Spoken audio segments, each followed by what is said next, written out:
ब्रह्म ऋषियों की सभा में ये वर्णन हुआ कि मार्कंडेय जी मृकंड ऋषि जी के पुत्र हैं।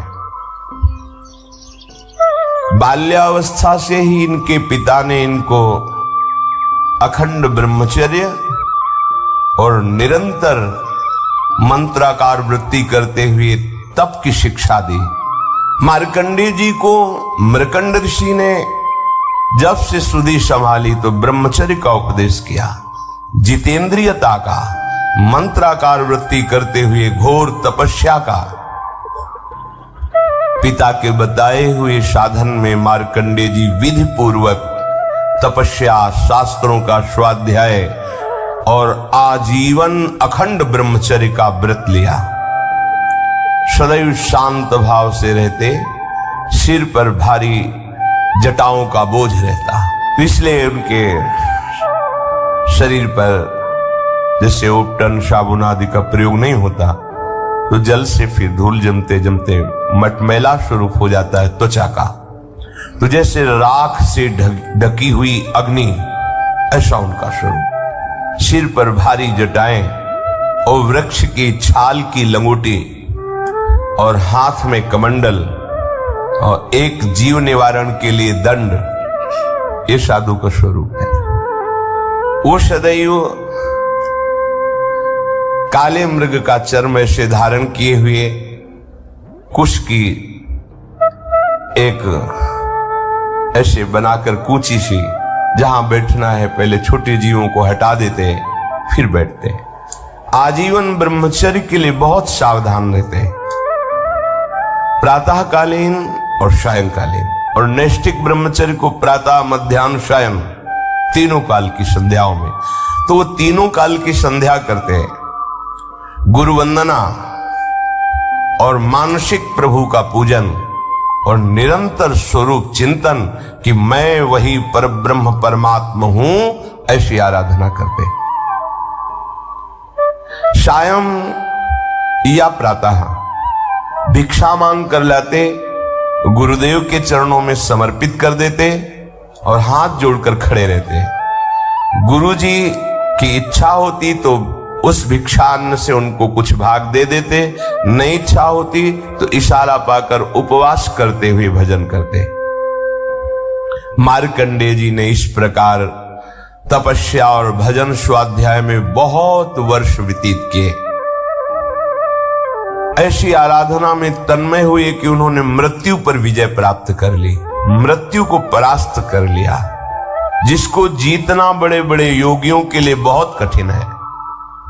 मार्कंडेय जी जब मृत्यु पर विजय प्राप्त की तो ब्रह्मा, भृगु, भगवान शंकर, दक्ष प्रजापति, अन्य बड़े बड़े देवता, पितर सभी आश्चर्यचकित हो गए। इनकी मंत्राकार वृत्ति, आजीवन ब्रह्मचर्य, परम पवित्रता, तपस्या, त्रिकाल संध्या, इसके प्रभाव से मृत्यु पर विजय देख करके सब आश्चर्यचकित हो गए।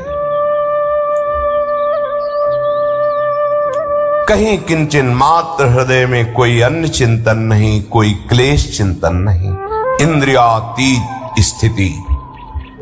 ये जो भी भजन करता है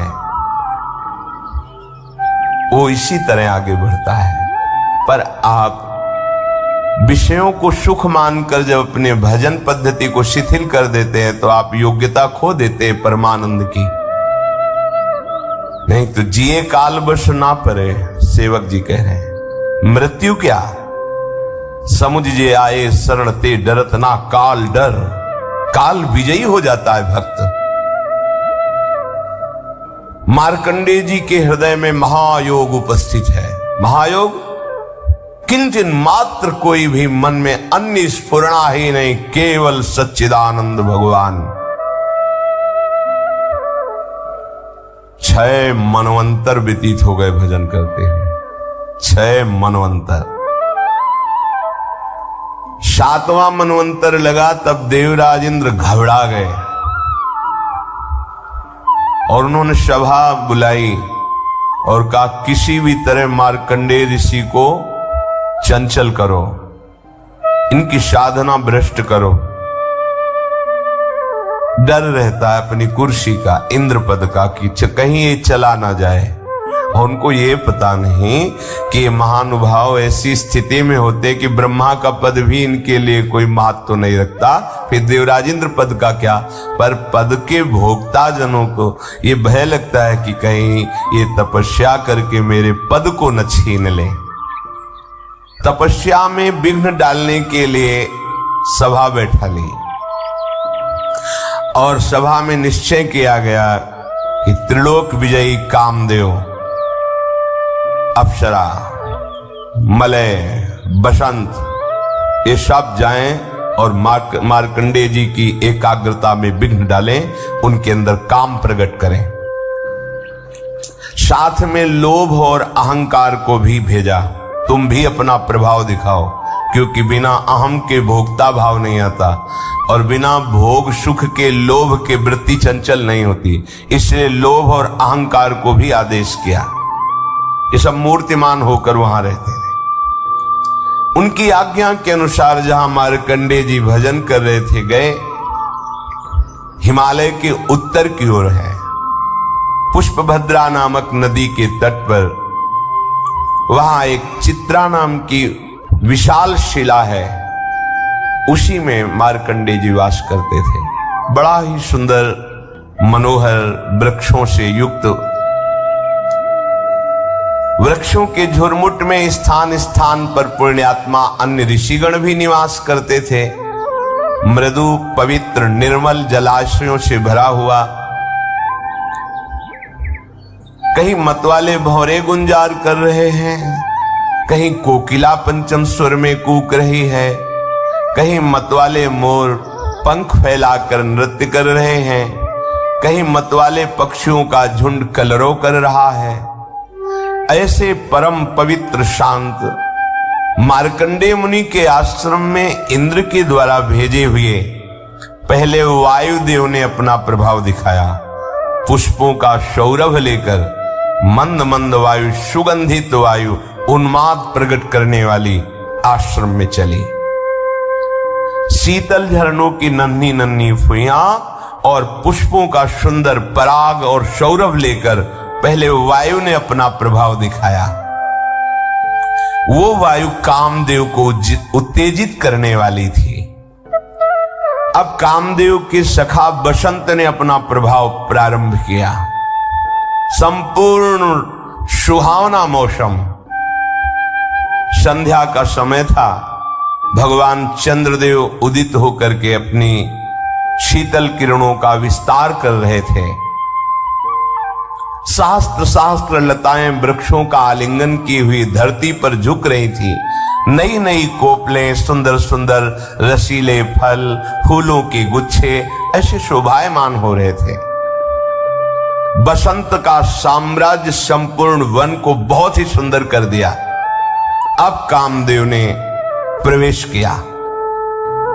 उनके साथ विशेष गायन के द्वारा मोहित करने वाले गंधर्व और ऐसा ताल से संगीत बजाने वाले जिससे उन्मत्तता चढ़ जाए, और स्वर्गीय अप्सराएं, और उनके बीच में 5 बाण संधान करने वाला कामदेव, हाथों में पुष्पों का धनुष और 5 बाण।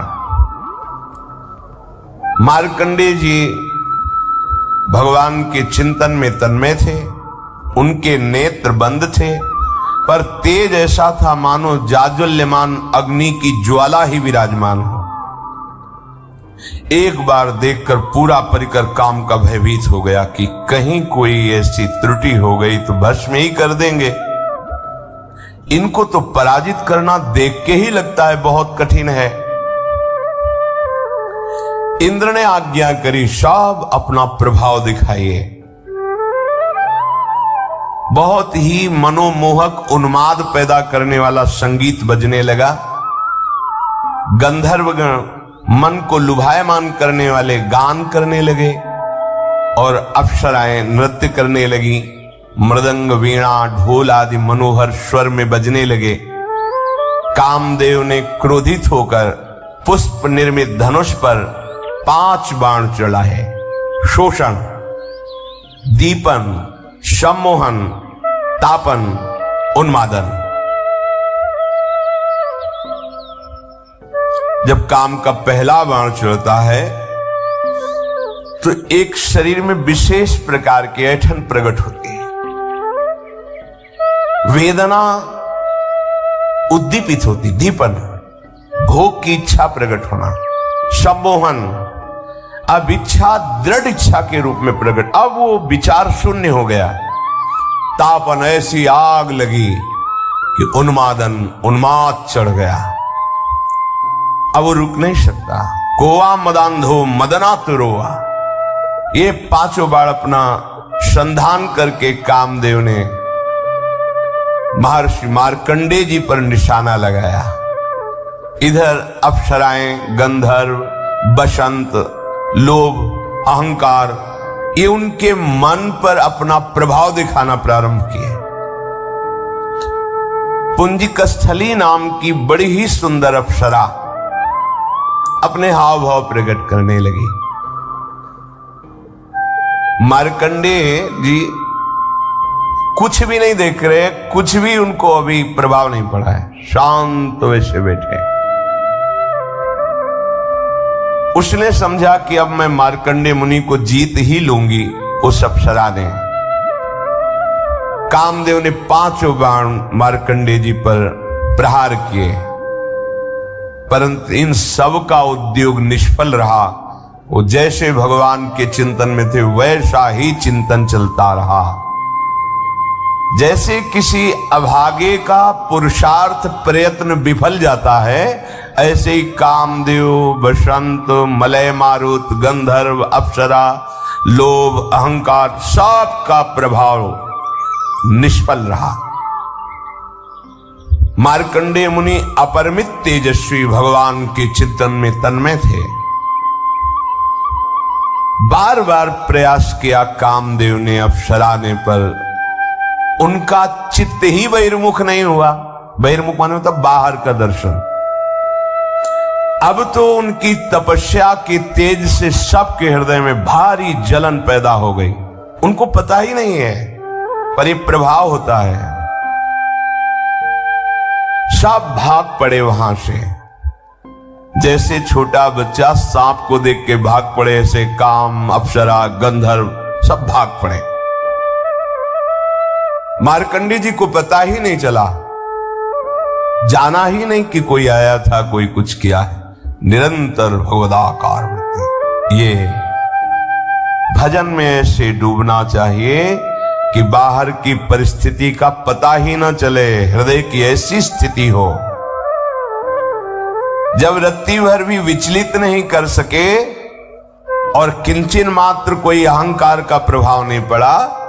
जैसे देव ऋषि नारद जी ने लीला में थोड़ा दर्शाया कि काम का प्रभाव तो नहीं पड़ा, पर अहंकार का प्रभाव पड़ गया कि मैं काम विजयी हूं, इसीलिए फिर वो लीला बदल गई।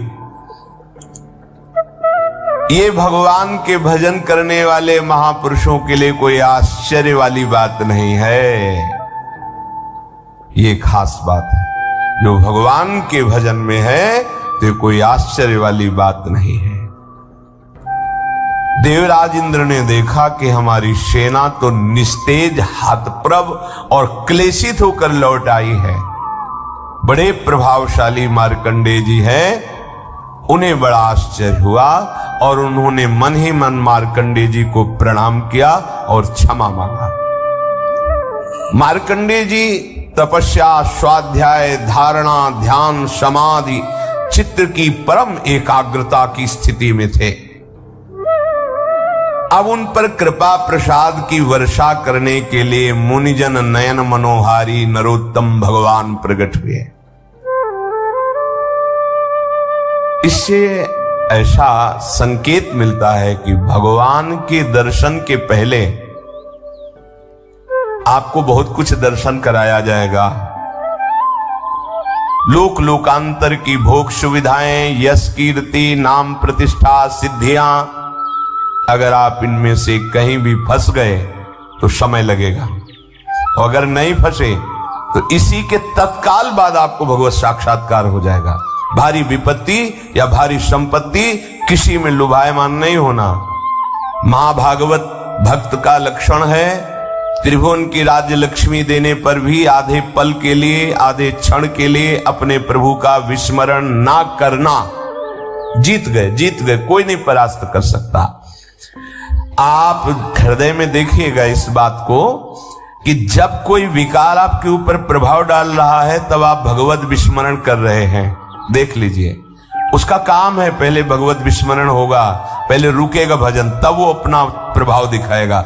अगर भजन चल रहा है फिर किसी की ताकत नहीं कि आपको परास्त कर सके। भगवान दो रूप में प्रकट हुए, नर नारायण के रूप में। उनमें से नर भगवान का शरीर गौर वर्ण और नारायण भगवान का शरीर श्याम वर्ण। दोनों के नेत्र खिले हुए कमल के समान कोमल, विशाल, करुणा बरस रही है। अद्भुत अजान बाहु, लंबी भुजाएं और मृग चर्म पहने हुए हैं। एक वृक्ष की छाल और एक मृग चर्म, हाथों में कुश लिए हुए हैं। सुंदर यज्ञोपवीत धारण किए, कमंडल, बांस का सीधा दंड धारण किए हुए, कमल गट्टे की माला और जीवों को हटाने के लिए एक वस्त्र की कूंची लिए हुए हैं। ब्रह्मा इंद्र आदि के भी परम पूज्य भगवान नर नारायण ऐसे परम मनोहर रूप से प्रकट हुए कि मानो अनंत बिजलियां एक साथ प्रकाशित हो गई हो। अद्भुत कांति, मूर्तिमान तप का स्वरूप मार्कंडेय जी। तो भगवान ने कहा, प्रिय सम्मान्य ब्रह्मर्षि शिरोमणे, तुम चित्त की एकाग्रता और तितिक्षा, कष्ट सहने की सामर्थ्य को और संयम और मेरी अनन्य भक्ति को प्राप्त करके तुम सिद्ध हो गए हो। चित्त की एकाग्रता और कष्ट सहने का धैर्य और इंद्रियों का संयम और मेरी अनन्य भक्ति, इससे तुम सिद्ध हो गए हो। तुम्हारे इस आजीवन शुद्ध ब्रह्मचर्य निष्ठा को देखकर हम बहुत प्रसन्न हैं। तुम्हारा कल्याण हो। मैं समस्त वर देने वालों का भी वर देने वाला स्वामी हूं, इसलिए तुम्हें जो इच्छा हो मांग लो। मार्कंडेय मुनि ने कहा, देव देवेश शरणागत भयहारी, हे भगवान अच्युत, आपकी जय हो, जय हो, जय हो। हमने तो आपका जो साक्षात्कार पाया, दर्शन पाया, यही दुर्लभ वस्तु हमारे हृदय में थी कि हमें कब प्रभु के दर्शन मिलेंगे। प्रभु, अब हमारे हृदय में कोई इच्छा नहीं रही। आप चाहते हैं कि मैं आपसे मांगूं, तो फिर आपकी आज्ञा का पालन करना चाहिए। तो प्रभु, मैं ये देखना चाहता हूं कि आपकी माया क्या है, संपूर्ण माया को देखना चाहता हूं। ये माया चराचर जगत को कैसे भ्रम में फंसाए हुए है, ये मैं देखना चाहता हूं। इससे आपकी आज्ञा का पालन भी हो जाएगा। मार्कंडेय जी ने जब ऐसा कहा तो भगवान हंस पड़े, क्योंकि जब कोई मिला है तो यही मांगा है कि कभी माया अब हमें फंसाए ना, हमारे सामने ना आवे। और मार्कंडेय जी कह रहे, मैं देखना चाहता हूं क्या है आपकी माया, क्योंकि बचपन से भजन में लगे हैं, माया का कोई प्रभाव ही नहीं। तो क्या है आपकी माया, मैं देखना चाहता हूं। भगवान हंसते हुए कहा, ठीक है, ठीक है, ऐसा ही होगा, तुम देख पाओगे मेरी माया को। इसके बाद भगवान अंतर्धान हो गए। मार्कंडेय जी अपने आश्रम में रहकर इस बात का चिंतन कर रहे हैं कि भगवान कह रहे थे माया दिखाएंगे, अभी तक तो दिखाया नहीं।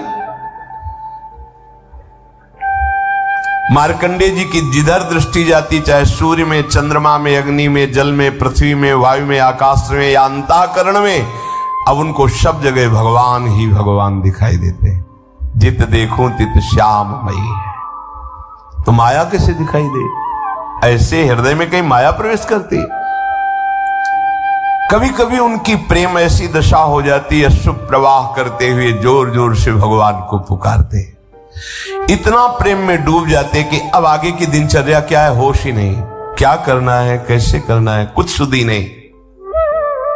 पर एक बात अंदर बनी रहती कि भगवान से कहा था माया दिखा दो, कह रहे थे कि ठीक है ऐसा ही हो, अंतर्धान हो गए। एक दिन की बात है कि वो पुष्पभद्रा नदी के तट पर आसन पर बैठे हुए भगवान का चिंतन कर रहे थे।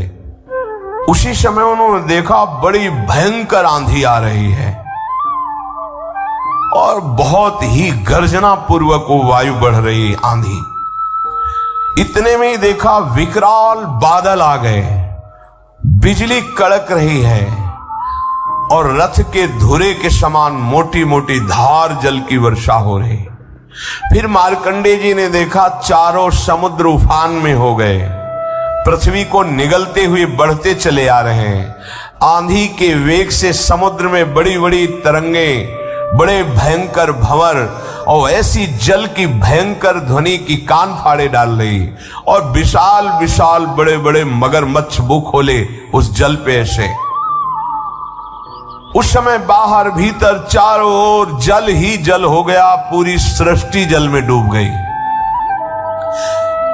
कहीं न पृथ्वी न स्वर्ग न ऊपर न नीचे कुछ नहीं, केवल जल ही जल और भयंकर बिजली की कड़कड़ाहट और वेग भरी आंधी। मार्कंडेय जी घबरा गए। जल प्रलय वाले स्वरूप में, जैसे महाप्रलय में जल की स्थिति होती, उद्भिद स्वेदा जंड जरायु सब प्राणी जल में डूब गए। मार्कंडेय जी भयभीत उदास हो गए। देखो जहां स्वयं माया का प्रवेश नहीं हो सकता वहां माया धीश के संकल्प से माया का प्रभाव। अब प्रलय समुद्र की भयंकर लहरें आंधी के वेग से जलराशि से बहुत ऊंचे तक उछल रही है। प्रलय कालीन बादल बरसते ही जा रहे हैं। दीप वर्ष पर्वतों के साथ सारी पृथ्वी समा गई, जल ही जल। पृथ्वी अंतरिक्ष स्वर्ग ज्योतिर्मंडल ग्रह नक्षत्र तारा दिशाएं तीनों लोक जल में। बस उस समय केवल महामुनि मार्कंडेय जी बचे हुए हैं, अपने आसन पर बैठे हुए, सब जल ही जल। अब भागे कि कहां जाऊं, ये तो बहुत बड़ी तरंगे समुद्र की हमको भी डुबा देंगी। आसन जे ही छोड़ा प्राण बचाने के लिए भागे, तरंगों ने उनको घसीट लिया जल में। अब बड़े बड़े मगरमच्छ टूट पड़े मार्कंडेय जी के ऊपर। बड़े बड़े तिमिंगल मच्छ उनको लील रह गए। हवा का झोंका थपेड़े फिर उलट गए, जल में आ गए, फिर भटक रहे हैं, बेहोश हो रहे हैं, थक रहे हैं, तरंगों में कभी आकाश के समान उछलते, कभी नीचे चले जाते हैं। भयानक दुख।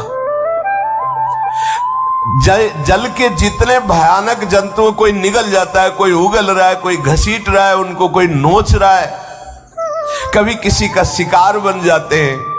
बहुत शोकग्रस्त, मोहग्रस्त, दुख ही दुख, अपार दुख, कहीं इतनी शांति नहीं, कोई विचार नहीं, बस हाहाकार मचा हुआ है। कभी देखा मैं मर गया, कभी देखा फिर पैदा हो गया, कभी देखा भयंकर रोग। मार्कंडेय मुनि अब भगवान की भी याद नहीं कर पा रहे, इतनी थपेड़े, इतना भयंकर दुख। यही है, भटकते भटकते जलराशि में सैकड़ों हजारों नहीं लाखों करोड़ों वर्ष व्यतीत हो गए। मार्कंडेय मुनि प्रलय के जल में सैकड़ों हजारों करोड़ों वर्ष व्याकुल हुए, ऐसा व्याकुल हुए अब क्या होगा। तो देखा उस जलराशि में एक टीला है छोटा सा, और उसमें एक बरगद का पेड़ है और उसके हरे हरे पत्ते और लाल लाल फल शोभायमान है। बरगद के पेड़ में ईशान कोण पर एक डाल है, उसमें एक पत्तों का सुंदर दोना है और उस दोने पर एक नन्हा सा शिशु लेटा हुआ है। उसके शरीर से ऐसी उज्जवल छटा छिटक रही है जिससे आसपास का अंधकार दूर हो रहा है। उस शिशु के मरकत मणि के समान सांवला शरीर, बड़ा सुंदर मुखारविंद, सौंदर्य फूट पड़ रहा है। गर्दन शंख के समान उतार चढ़ाव वाली चौड़ी छाती, सुंदर नाक, मनोहर भौहें, काली घुंघराली अलकें और श्वास लेने पर हिलती हुई अलकें। कानों में सुंदर कुंडल, ओंठों की बड़ी ही सुंदर कांति, और वो बालक देखकर मुस्कुरा रहा है। करारविंदेन पदारविंदम मुखारविंदे विनिवेशयंतम वटस्य पत्रस्य पुटे शयानम बालम मुकुंदम मनसा स्मरामि। भगवान बाल मुकुंद देखकर मार्कंडेय जी की घबराहट को मुस्कुरा रहे हैं, और इस मुस्कुराहट से बड़ा सुख मिला मार्कंडेय जी को। बड़ी गंभीर नाभि, छोटा सा पेट, पीपल के पत्ते की तरह चिकना, श्वास लेने पर बल पड़ जाता है पेट पर, नन्हे नन्हे सुंदर छोटे हाथ, छोटी छोटी अंगुलियां, और वो प्रभु अपने कर कमल से, दोनों कर कमल से दाहिने चरण कमल को पकड़ के उसका अंगूठा मुख में डाल के चूस रहे हैं। बाल गोविंद करारविंदेन पदारविंदम मुखारविंदे विनिवेशयंतम। मार्कंडेय मुनि ये दर्शन पाकर, जो अभी तक प्रलय की थपेड़ों में, जल के जंतुओं में क्लेश पा रहे थे, थोड़ा शांति मिली, थोड़ी थकावट मिटी, आनंद हुआ, हृदय प्रसन्नता की तरफ बढ़ा। अब मन में सोचने लगे कि ये बालक इतनी प्रलयकालीन जलराशि में बट वृक्ष के पत्ते के दोने में कैसे विराजमान है। तो सोचा चलो तैर कर इसके समीप चलते हैं, इससे कुछ पूछते हैं। तो अभी समीप पहुंच ही नहीं पाए थे कि शिशु ने ऐसा श्वास लिया कि मार्कंडेय जी उनके श्वास के साथ पेट में चले गए। जैसे अपने लोग लंबी सांस लें, कोई मच्छर आ जाए तो फिर सीधे ही चला जाएगा, ऐसे ही मार्कंडेय जी अंदर चले गए पेट में।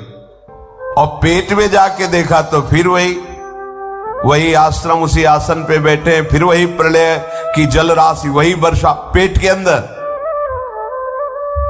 अब विचित्र दृश्य देखकर आश्चर्यचकित हो गए। वो विचार नहीं कर पा रहे कि बाहर वाला दृश्य और अंदर वाला दृश्य क्या है। वही अंतरिक्ष, ज्योतिर्मंडल, पर्वत, समुद्र, द्वीप, वर्ष, दिशाएं, देवता, दैत्य, वन, देश, नदियां, नगर, खाने, ये सब का सब भगवान के उदर में देखा। मैया को भी दिखाया था। लालजू महाराज से कहते, दाऊ दादा ने कहता ने मिट्टी खाई, मुख खोल, छड़ी लगे, खोल मुख।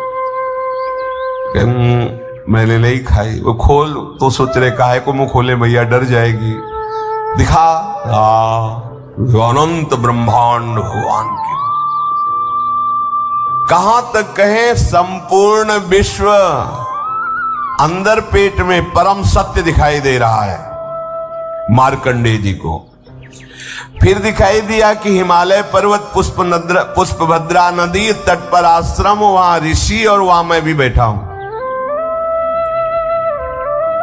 वो सोच रहे हैं कि सत्य क्या है, बाहर वाला आश्रम, प्रलय की जलराशि, या अंदर ये सब।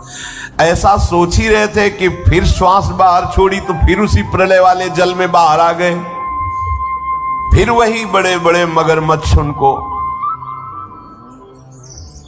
बाहर से देखा तो फिर वही वृक्ष टीले पर दिखाई दे रहा है, और उस बालक की मंद मुस्कान, प्रेम भरी चितवन। मार्कंडेय जी इंद्रियातीत भगवान की इस मायामय वैभव को देखकर बहुत घबरा रहे हैं। सोचा अब इस बालक को ही हृदय से ऐसे पकड़ लेंगे, क्योंकि इसके दर्शन से सुख मिलता है। तो मुझे ये जो भय प्राप्त हो रहा है हट जाएगा।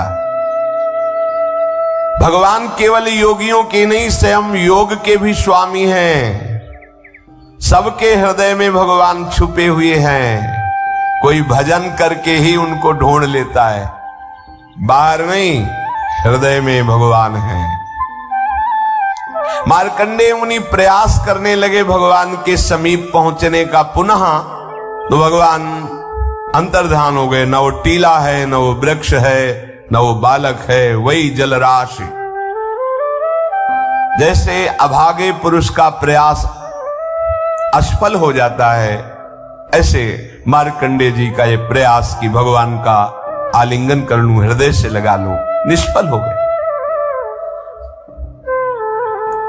तत्काल इतनी घबराहट पैदा हुई, पुकारा, हे हरि मेरी रक्षा करो, मुझे बचाओ। आंख खोला तो देखा एक बूंद पानी नहीं, आश्रम में कुछ आसन पे बैठे हैं, कुछ नहीं।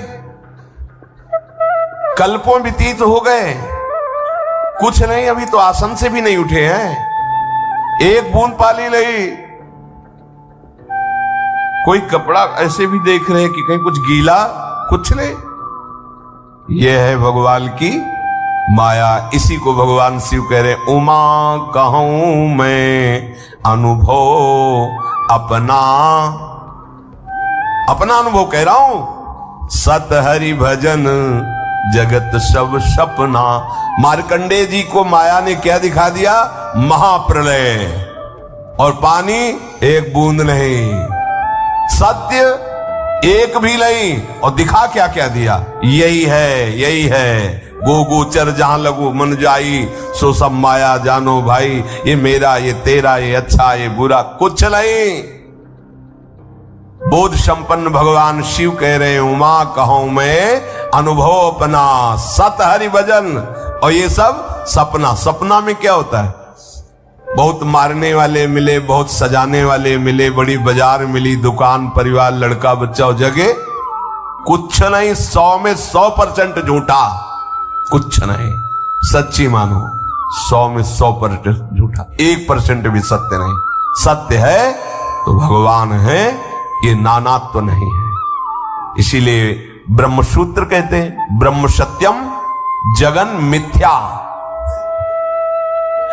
मार्कंडेय जी जब देखा कि आश्रम पे खड़े हुए भगवान को बार बार प्रणाम कर, दंडवत शुरू कर, प्रभु प्रभु बस आपसे अब ये मांगता हूं, कभी ये माया मत दिखाना। अच्छे अच्छे को भ्रम, अच्छे अच्छे को भ्रम। एक बार सुदामा जी समुद्र स्नान करने द्वारिकापुरी में द्वारिकाधीश के साथ गए। बोले प्रभु सुनते हैं आपकी माया बड़ी विचित्र है, ये है क्या माया? भगवान ने कहा स्नान कर लेते, फिर आराम से बैठ के बात करेंगे। गए समुद्र में डुबकी लगाई, जो डुबकी लगाई तो एक नगर में पहुंच गए। वहां स्वयंवर हो रहा था।